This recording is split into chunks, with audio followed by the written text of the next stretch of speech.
Hello and welcome to India Today SoSouth, and you are watching South Focus with me, Afreen Hussain.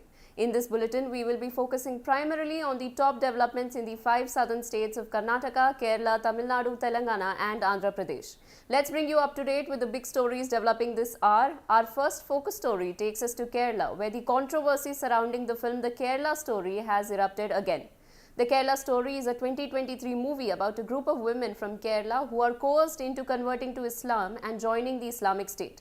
Government-run public broadcaster Doordarshan had decided to air it today. Kerala Chief Minister Pinarayi Vijayan said the move to broadcast the film amounted to insulting Kerala.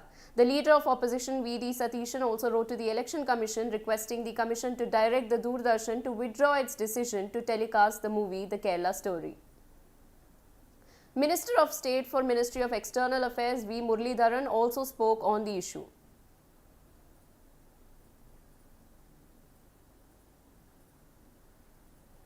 Kerala Story is a film which was given permission by the censor board. So I don't understand why, and it is a piece of art. And for a piece of art is something where the expression of the artistic expression is given and is there in the movie. So it is a right that is given. Right to expression is something that is there, which is part of the constitution. So I understand that the left has always been saying that we are for freedom of expression. So now why they should be worried when such a movie is being aired, I don't understand. Kerala? Our India Today correspondent Shibi speaks to us over the phone about the issue. Well, I think the first time the movie came into light was when the teaser had dropped. It said that 32,000 women had converted and, joined the ISIS from Kerala. So that time it had sparked a major controversy with, everybody, almost all the political parties and politicians in Kerala raising questions on the claim, saying that this is fabricated. The 32,000 is not even possible to imagine, and I remember CPM MP John Britta's writing a letter to the center also, asking where where the figures were, taken from, because the movie they start saying that it's based on a true story, so and real incident. So that way it sparked a lot of discussion. CPM and Congress had protested against this back then itself when the trailer had dropped. The movie, took time to release. It released a week before the Karnataka elections,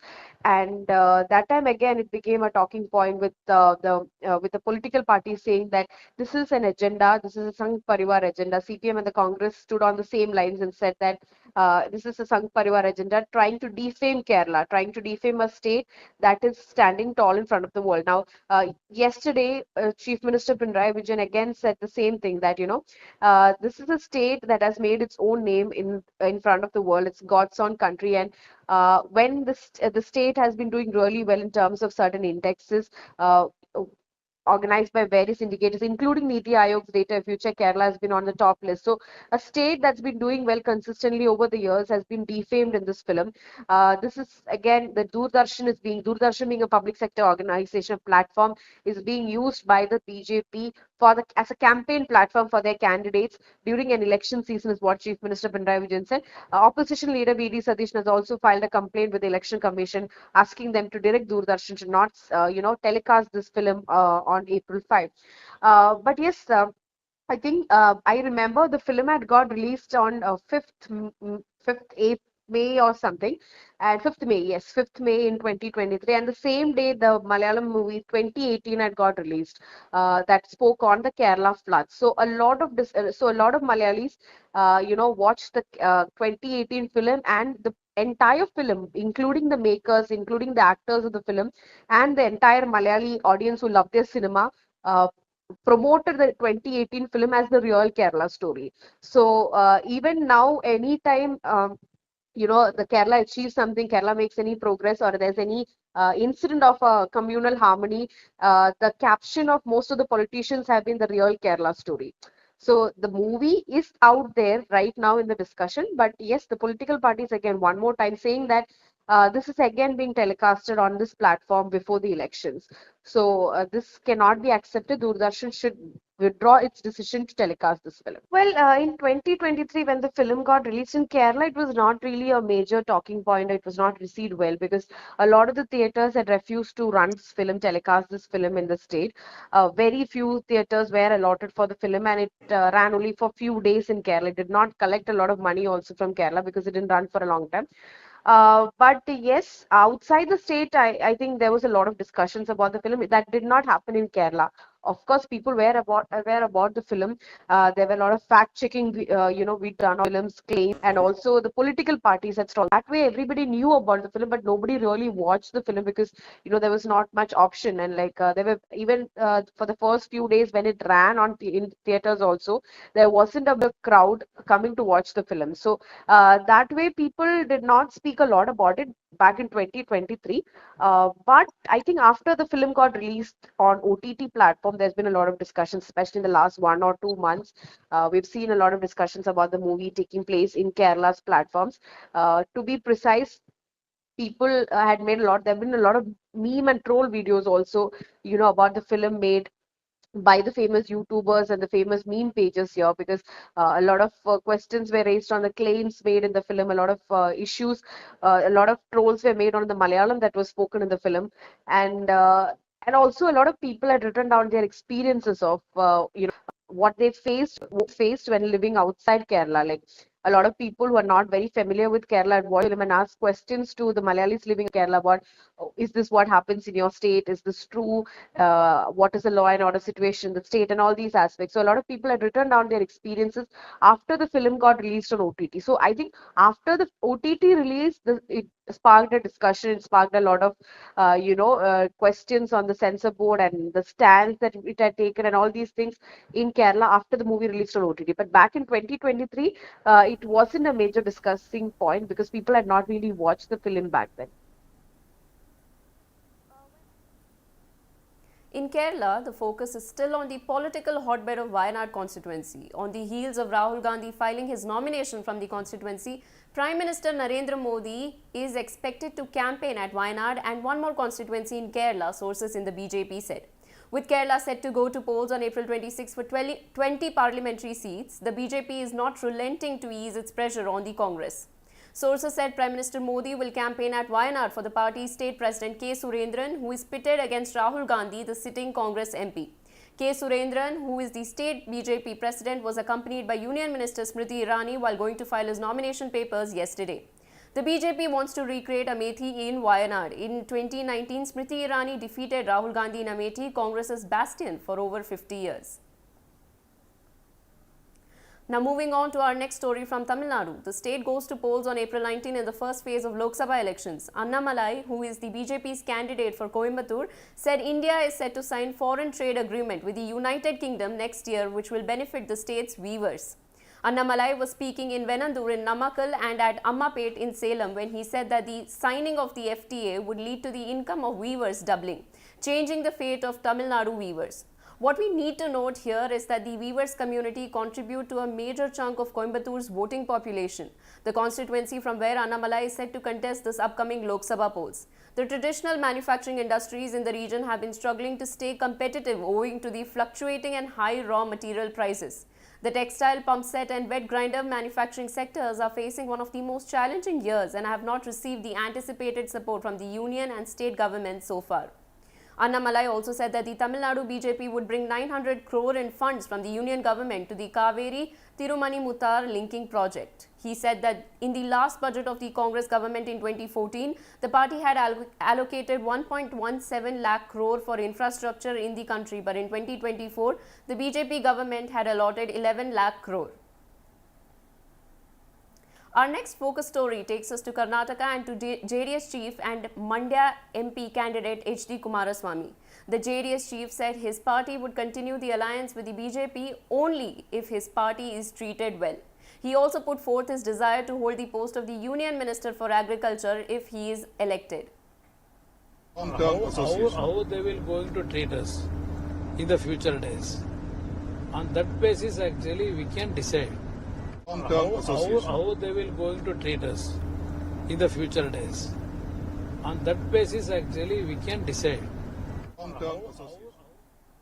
He said, and I quote, "We are sincerely working and we want a long-standing relationship with BJP, but ultimately we will make a decision depending on how we are treated, how much respect we get from the BJP."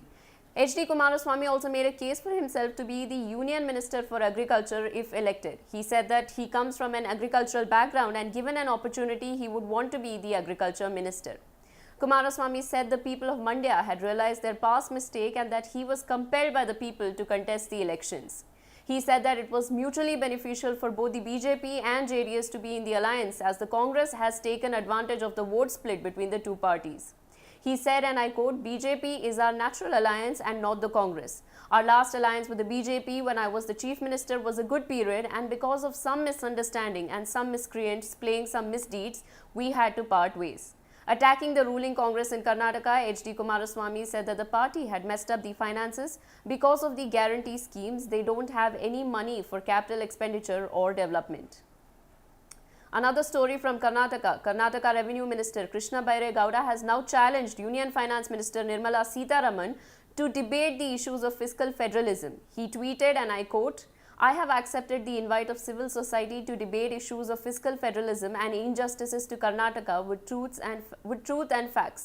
Honorable Chief Minister Sri Siddaramaiah and myself had invited Honorable Finance Minister for an open debate. I hope she will participate." Baire Gowda's challenge for an open debate comes on the heels of him challenging Union Home Minister Amit Shah to produce documents related to his allegation that the Karnataka government delayed applying for drought relief. According to the State Revenue Minister, Karnataka had declared drought in September, well before the October 31st deadline, and had submitted the necessary documents. He criticized Shah for politicizing the issue and accused the BJP government of delaying relief for 4 months before the elections were announced. In response, BJP MLA Mahesh Tenginkai said his party is ready for any challenge given by the Congress.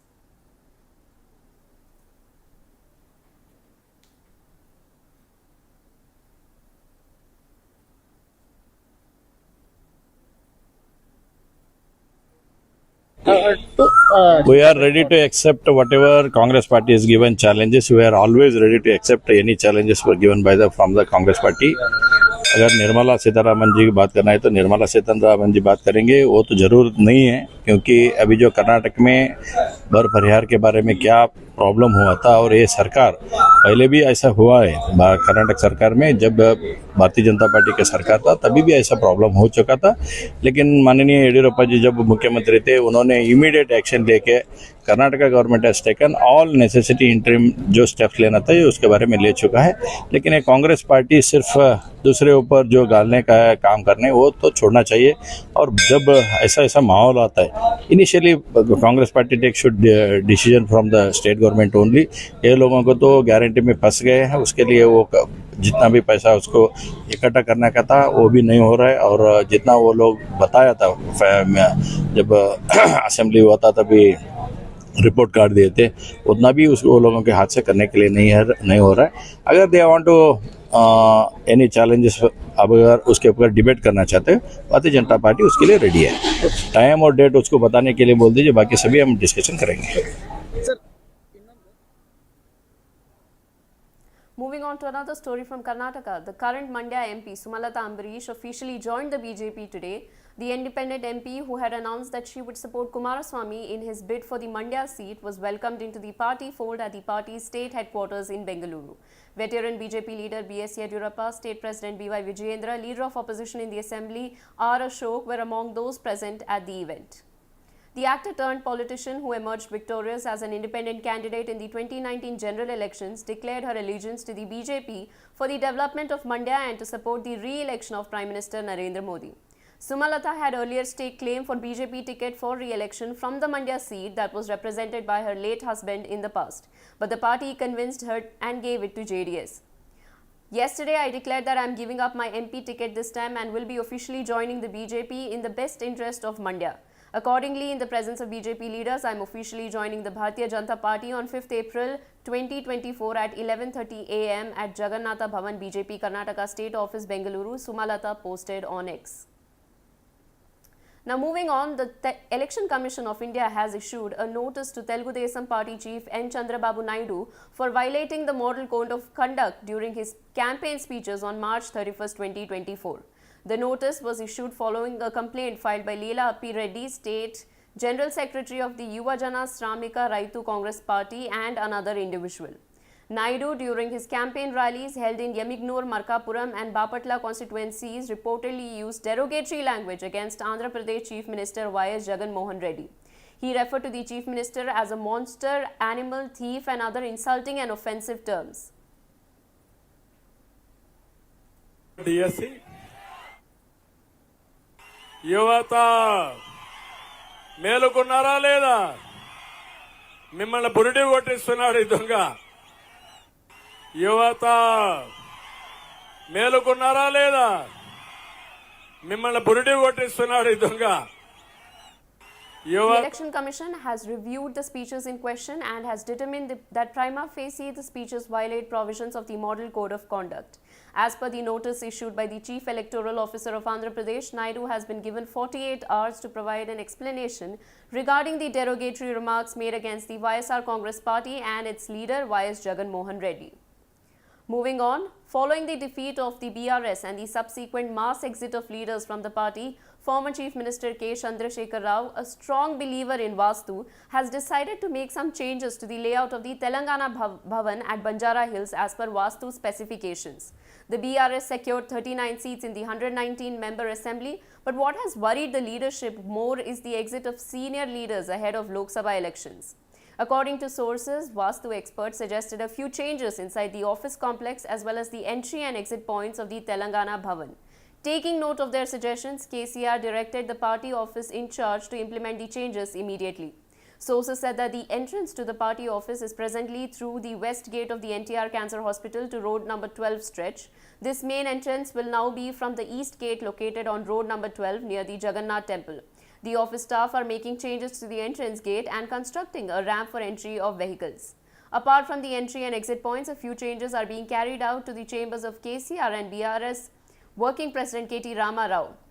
It's no secret that KCR strongly believes in Vastu science and had been diligently following the advice of Vastu experts. This was visible in the construction of the State Secretariat and other important constructions taken up during the BRS rule. Now moving on to our next story, AICC President Mallikarjun Kharge, in presence of Rahul Gandhi and other senior Congress leaders, released the party manifesto for the upcoming general elections. Let me bring you some of the key points of the Congress's manifesto. The first point is that they will represent and uphold the fundamental right to practice one's faith and the rights guaranteed to religious minorities under Articles 15, 16, 25, 26, 28, 29 and 30 of the Constitution.